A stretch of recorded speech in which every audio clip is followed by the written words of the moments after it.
Today on the channel, I'm joined by the creator of our titles and also our logo.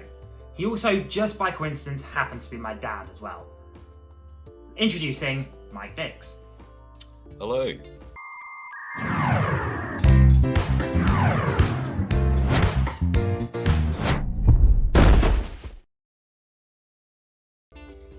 Does that also mean like really cheap labour?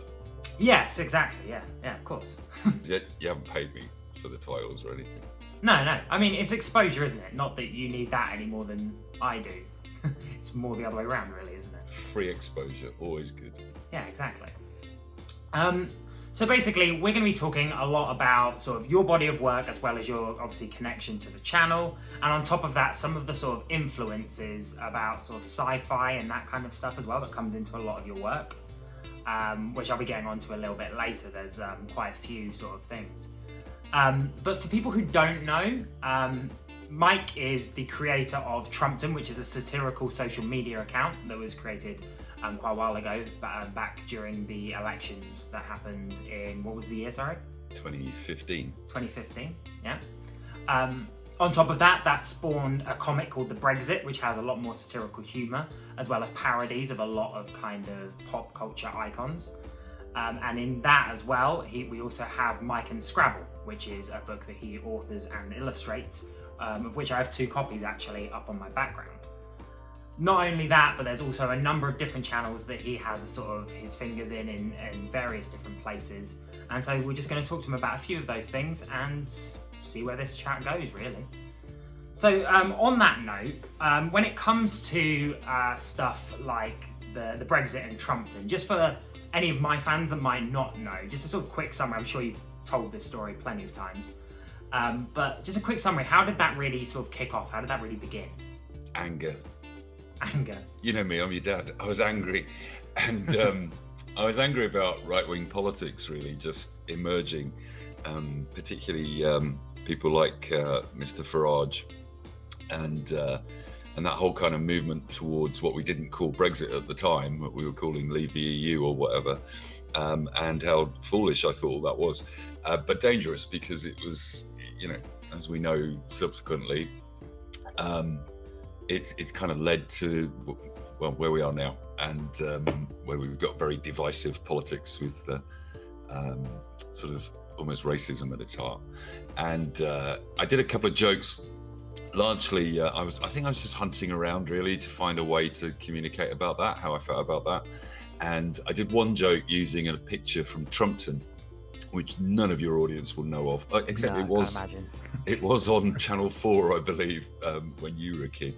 But it's a stop motion animation puppet show from the 1960s. In fact, it was made the year I was born, in 1967. And there were 3 series. One was called Trumpton, one was called Chigley, and one was called Camberwick Green. And they were really just about a sort of British town, very British town, village. And what that meant in the 1960s for a children's puppet show was there were no black characters, there were no foreigners of any sort, except for an ice cream man that once turned up who was sort of decidedly Italian, and the townsfolk got rid of him. And I just thought, this is kind of, Nigel Farage is about my age. He's actually your Uncle Ken's, my older brother's age. And he probably watched Trumpton, and he probably thought that's the kind of version of Britain that he remembers fondly from his childhood. So I just did this joke saying, I think this is what Nigel Farage thinks Britain was like when he was a kid, and with a picture from Trumpton. And it did really well on social media, so I just started finding more pictures from Trumpton.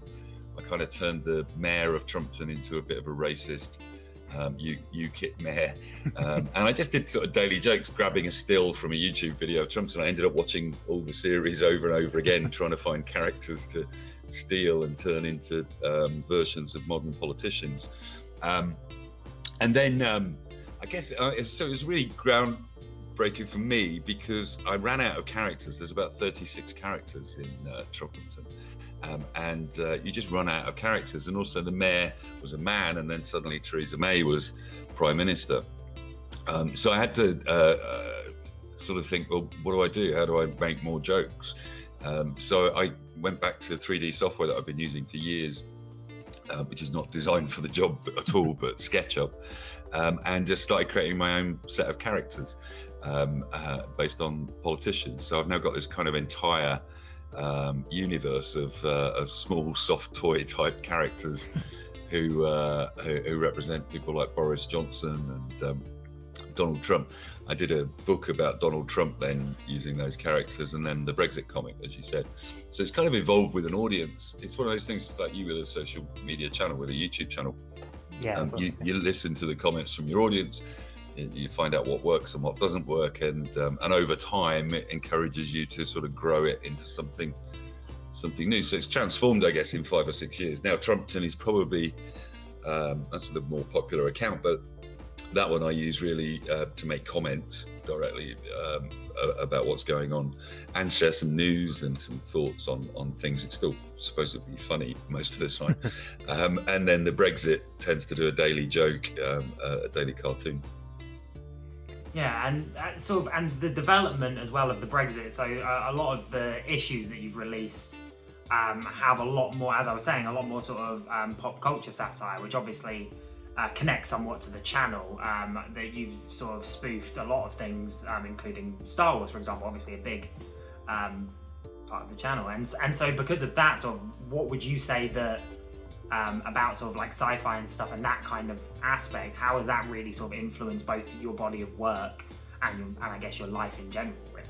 I mean, I'm a Star Wars and Star Trek fan, I guess, probably not as much as you, you nerd, but I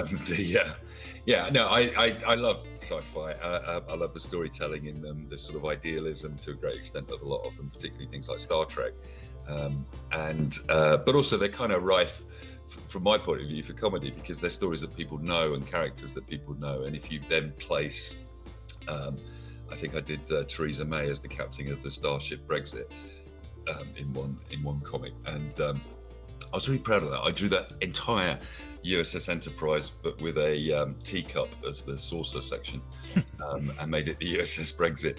And Theresa May was the captain, and Jeremy Corbyn, I think, was the leader of the Borg at the time. Makes a lot of sense, yeah.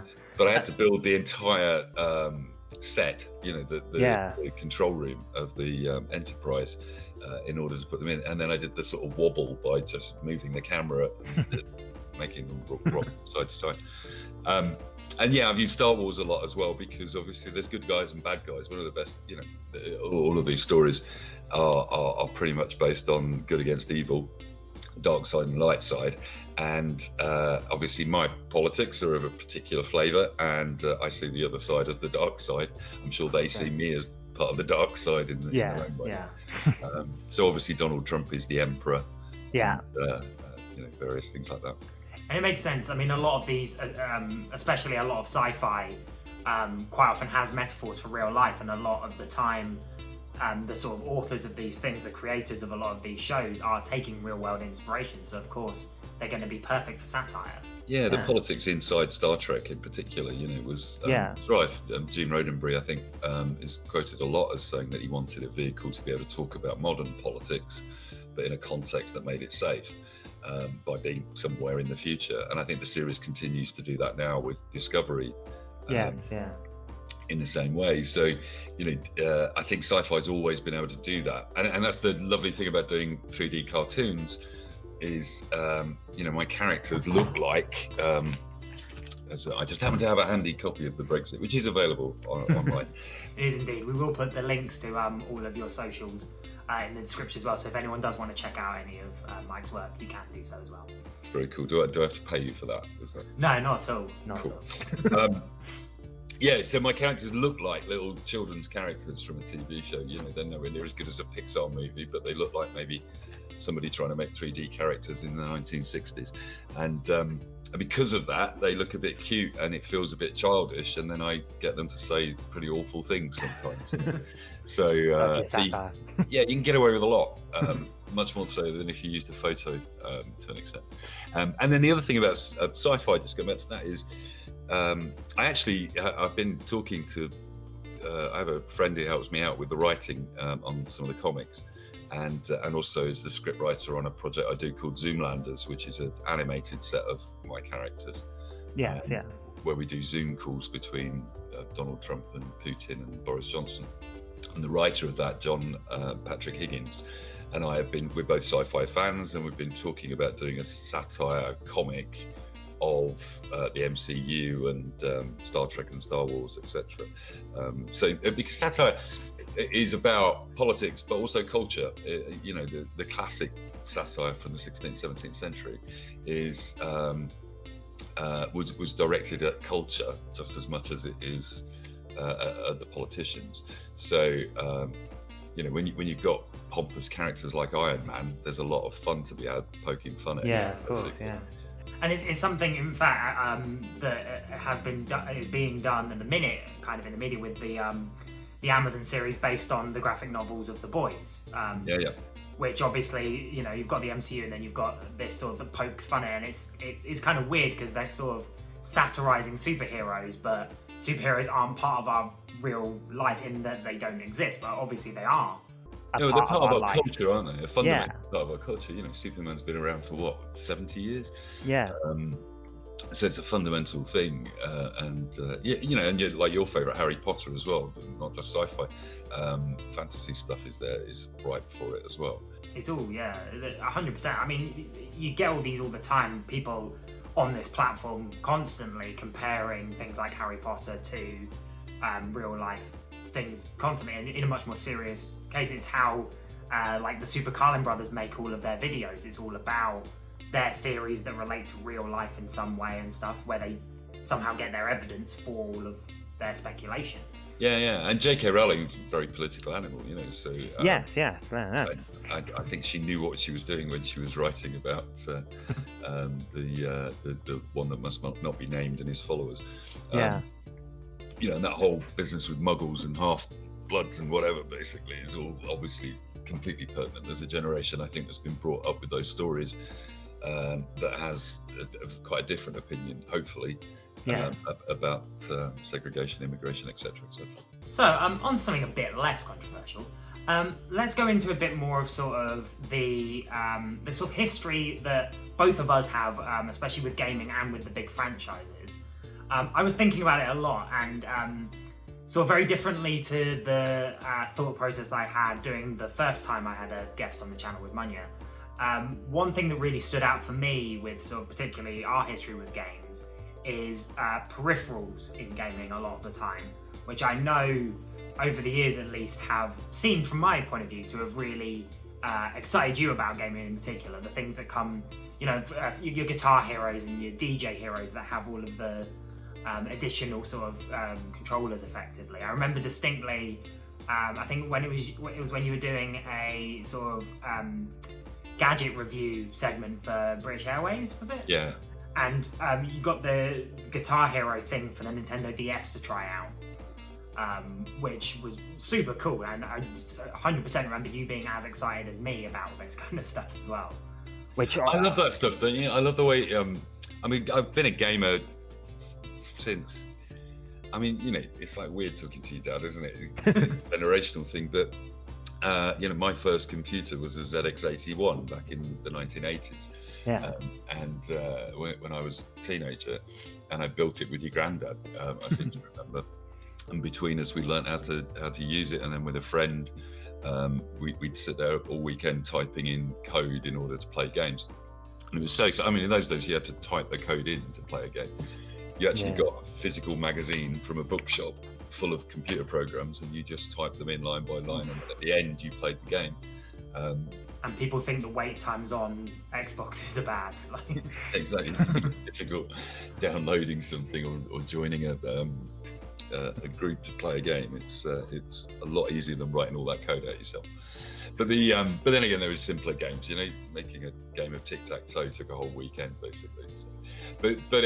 So I guess I've been doing this forever and working in technology. I've been very lucky to, you know, I sold computers very early on. One of my first jobs, I worked in computers and then worked in the media creating stuff for computers and the internet. And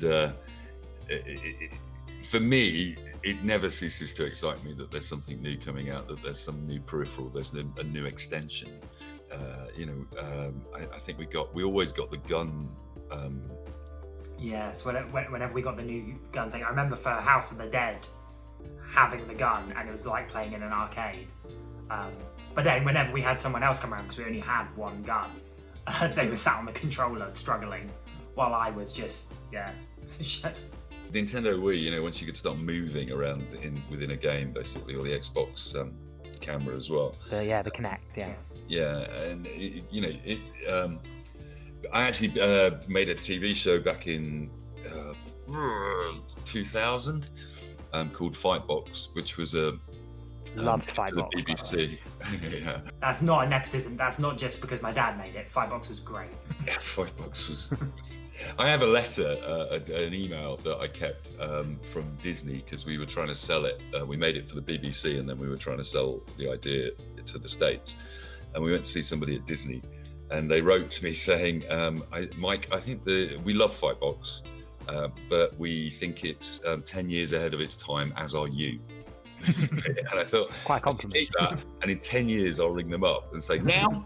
And they never did get around to that because it became a bit of a mess. But the thing with FightBox was, what we wanted to do was make robot wars with games characters, so that the kids at home that couldn't make a robot, just didn't have the welding skills or the electronic skills, or had to go, God forbid, to their granddad or uncle or something to get them to make it for them.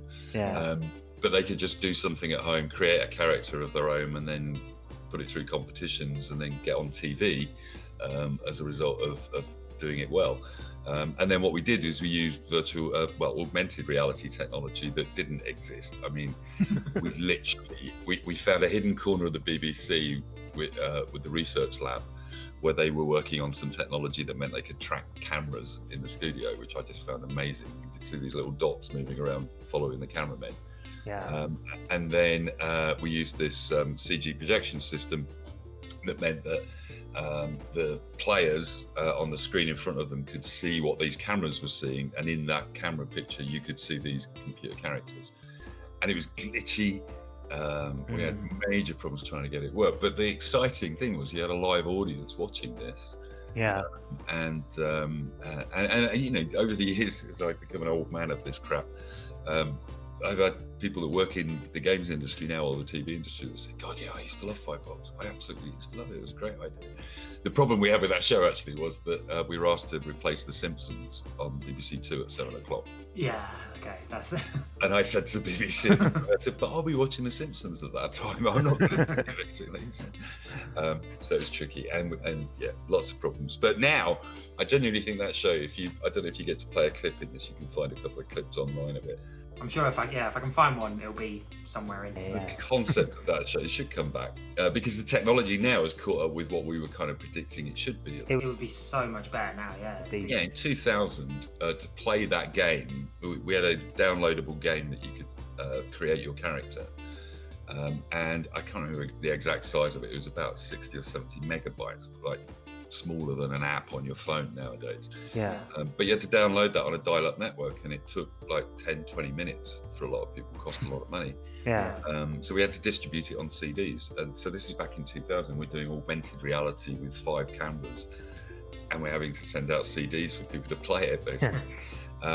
Now you could do everything that we were doing with millions of pounds worth of technology. You could do that with your iPhone. Yeah. And I can imagine now people playing FightBox in the streets, on the beach, etc. against it. Exactly like Pokemon Go almost. It's kind of almost a predecessor to that. Yeah, well, I'm not sure we influenced it. Of course, no. I mean, Niantic, I'm not sure when watching. Some of the people that worked on FightBox went on into the wider games industry and did it. Yeah. Well, I mean, you yourself worked with Bamzooki, didn't you? I mean, yeah. Following that, and a lot of my audience who do watch this might know Bamzooki a bit more than they might know FightBox. Well, it got more serious than. Yeah. Basically. Bamzooki was brilliant. The guys behind that, geniuses. The original idea of Bamzooki, the guy that developed it tells me, was that he wanted to create wildlife documentaries set inside a computer. Right. So the idea was that you would create life, you would populate a planet with this evolving life. things that could learn to walk, could learn to move, and then you would film documentaries inside this game, effectively. And that was the original idea that evolved into a game show where you create little worms that try and knock things over. It's always the way. The idea you start with originally sort of never turns out to be the thing that you end up making. No, of course, yeah. But no, it's very clever software, Bamzooki. Yeah.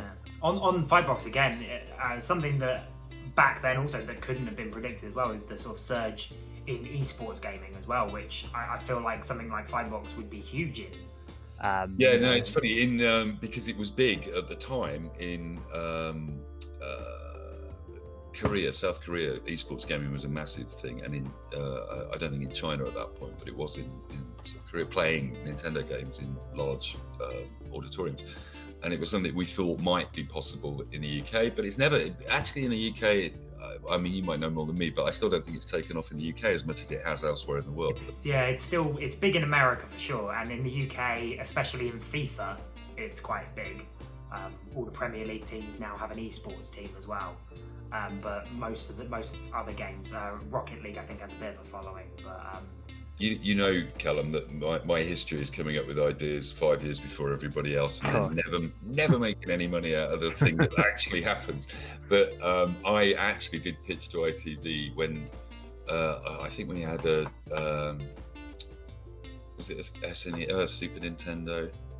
We had I remember having a Dreamcast and an N64. N64. It was when the N64 came out and the Formula One racing game was Right. Okay. Yeah. And I looked at the graphics on that, and I thought that is the first time that I've seen graphics look almost as good as television. Right. If you go back now and look at the quality of the graphics in that game, they were appalling. Yeah. Very low res, but it looked like, to all intents and purposes, it looked like something you could see on the telly. Yeah. And I went to ITV and pitched the idea that off season in Formula One, they should just play computer games, and you could actually get the drivers involved. Get people at home to race against the drivers, and now that's exactly what, particularly in lockdown, that's actually been happening. I was going to say, that's a bit. Quite a sport. There were people almost suggesting that some of like the Formula One season and the football season be finished on eSports, which. Though, isn't it? Because once you start doing that, once everybody starts living in their house, and using computers to communicate, this is me talking to my son on hundreds of miles apart across Zoom. But instead of being in the same room filming this, because we're in lockdown, and then you start. Your sport becomes virtual, your entertainment becomes virtual. You can see a point where, because theatres and cinemas, we're going to struggle to get those open for another year or so. Yeah, definitely. I totally imagine people using VR technology to actually have a theatre experience with your friends, so that you can now all go and sit like you're in a theatre or the cinema, watch a movie or a play or whatever. But actually have that thing of being with all your mates sitting there in a virtual space. Yeah, which would be quite good actually. It's something that it's a shame that the theatre industry has really struggled more than most in lockdown. Very much so, they've been really struggling with this, and it's something like that would have been an ideal. They just didn't have anything in place to do that. That's the thing, they hadn't been working. Yeah, but again, it's one of those things. It's like with FightBox, the tech. We knew that the William Gibson, sci-fi writer, said this, that I've seen the future. Excuse me. The technology of the future exists. It's just we don't know what it's going to be. And what he meant was that somebody has invented this technology. It's kicking around somewhere in a lab or whatever. If you can imagine it, it's probably being looked at somewhere. Yeah. It's just we don't really know what it is we need in the future, basically. So exactly, yeah. At the moment, the theatre industry, all the tech is absolutely there for you to do virtual theatre experiences, and some theatres do. Yeah. I think some theatres are not, and don't get me started on lockdown businesses, but I do think any business that's looking for bailouts that isn't trying to innovate at the moment and find a new way to do the experience to run their business probably doesn't deserve the bailout, to be honest with you, because I think this is the normal for the next few years, and therefore cinema's got to work out a new way to do this. Yeah, of course, yeah. Yeah, it's something that I definitely think the theatre should look. I mean, and they got the closest that they got was Hamilton got put obviously up on Disney Plus and did very well. Did you watch it? I still haven't yet. No. You gotta watch it. I know. I've been meaning to. I do love everything that Lin-Manuel Miranda does. It's absolutely brilliant. Really powerful. Still need to get around to it. Yeah, which is a bit of a mark of shame for me because I should have watched it by now. But yeah, there you go. Yeah, you actually learned something as well watching Hamilton. That is true. Yeah, I didn't know anything about that guy, and the reason he made the musical was that he's one of the non-famous founding fathers. Yeah. And I learned a lot by watching that and then going off and reading about it. So, but it's great. Yeah, Disney doing that. I think there's a rumor that Disney started COVID just so they could get people Disney Plus because it happened to launch at the same time. Yeah. They've it's just coincided weirdly perfectly, and then obviously again a bit more controversy, but the whole thing that they charged a ridiculous amount for Mulan and stuff like that as well. Yeah. Which the model for movies has always been a bit of a mess, hasn't it? Yeah, it always has been. And it's just premium to go and sit in a cinema. Yeah. And then you pay another premium to watch the film a bit earlier than everybody else at home, and then later it becomes £2 and then free on Netflix. And I think that model, I understand it. Having worked in the industry, I totally understand why you need a model like that, or how you recoup all the money, etc. But I think Disney made a bit of a mess with that. Yeah, I just don't think it was appropriate. It's in principle, it does make a lot of sense. You at the time of what it would have been its cinema release, they charge that amount, and then obviously a few months, however long it is down the line, then it just gets added to the Disney Plus catalog. Yeah. And then then it's fine. And a lot of people who didn't want to watch it, didn't want to pay that amount, will find later on when it comes in, they'll be like, oh, now it's on here, and then they'll be happy. Which it's one of those things that Disney are doing. Are you a fan of the remakes of the? I've not been a huge fan of most of them. What do we call them as well? Because they're not like I have a friend who worked on Dumbo, the remake of Dumbo, and he was saying it's sort of 90% graphics. Yeah. Well, they call them live action. Are actually graphics most of the time, basically, and the sets don't exist at all. Yeah, they're calling them live action reimaginings, but they are really just very high resolution cartoons, aren't they? I think. When you think about, especially in the case of The Lion King, it's like that's definitely not live action. There were no real animals involved, basically. Yeah, none of it was at all. It's just shot for shot. In that case as well, almost a shot for shot remake. Just they look realistic. And I guess in a way, it's Disney trying to find its positioning separate from Pixar. Yeah, definitely. Because at the minute, there's not much to distinguish, say, Frozen from The Incredibles, but one is Disney and one is Pixar. So clearly Disney are trying to do, like you say, they're trying to find their own place that's separate from that. And retain all the copyright in those stories that they stole anyway. Basically. Of course, yeah. They do it they used to do it all the time anyway, back when they would re-release Snow White every 10 years or something like that. Now, the irony of that is that they based them on stories that were copyright free, and now they sort of, now they are their copyright basically. So, but I do tend to. I've taken the mickey out of Disney characters and risked the mouse having a go at me at some point in time, basically once in a while. So. You've always got to make when you do stuff that you do with the satire and comedy, you've always got to take that risk though, because otherwise. Yeah, well, I'm working on it. Well, to be honest with you, it's like all things these days. It's if Disney sue me, then suddenly I'll become quite. It's even more content at the end of the day, isn't it? Like take the content down and go, oh, Disney upset me. Yeah, exactly. I'm working on a Brexit annual at the moment, and I've been doing WALL-E for that. So I built my own WALL-E model, and I'm building this dystopian world that WALL-E's trying to clean up. The story obviously is Brexit related, but I'm fairly certain I might. That whole annual, at the moment, I've got. There's a graphic novel by a guy called Raymond Briggs, who made The Snowman. Yeah. And he did this one in the 80s called When the Wind Blows, and I'm literally ripping that off completely to do a When Brexit Comes story. Copyright with me. even the Brexit, the original Brexit is based on the comic that's based on the Beano. Yeah. Luckily, the Beano seems to turn a blind eye to me, as the Trumpton and the BBC. Yeah. In a way, that's just going back to what you were saying about doing, satirizing sci-fi. It's a little bit. I kind of get away with it by saying it's satirizing the Beano as well as satirizing the politicians, basically. Yeah, of course. Yeah. Yeah. It's the thing. Yeah, because that's the thing. It's much how, for example, on these videos, how I'm allowed to use clips of various things as well. It's for the purpose in which you use it, and then it's fine. If it's for satire, if it's for review purposes, etc. Building on the shoulders of giants, isn't it? If somebody's told us that, the main thing I find with my form of comic storytelling, where I want to possibly do something about a complex issue or an issue that people don't know about, so I'm revealing what the story is at the same time as trying to do a joke about it. Yeah, it's so much easier if you can drop characters into a setting that people know. Yeah, or it helps it just makes the storytelling a lot easier, because you go, okay, people can relate. Yeah, Theresa May is just like this, and Boris Johnson is just like that. This character or that character. And it's the beauty of, as we've said, it's the beauty of sci-fi and of games and stuff like that, where it's just being able to slot those things in because we relate to them is the reason why those things are popular anyway.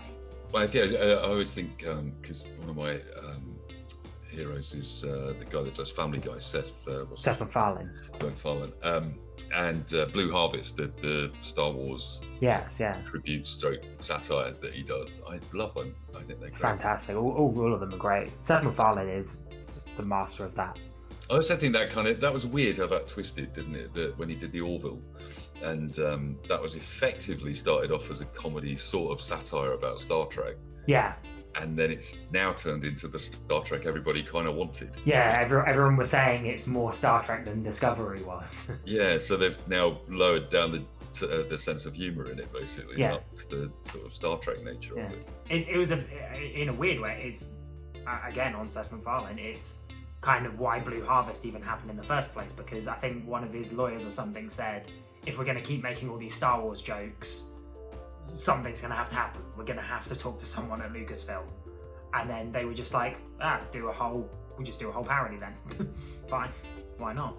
From the organisation that brought you Star Wars the musical. Exactly, yeah. It was buried somewhere. The Christmas special. Yeah. Oh god, yeah. People don't like to talk about that one, do they? Yeah. Seth MacFarlane was in Star Trek: The Next Generation. Yes, I remember looking, because I was looking up Seth MacFarlane's relations to sci-fi in general, and Next Generation, Yeah.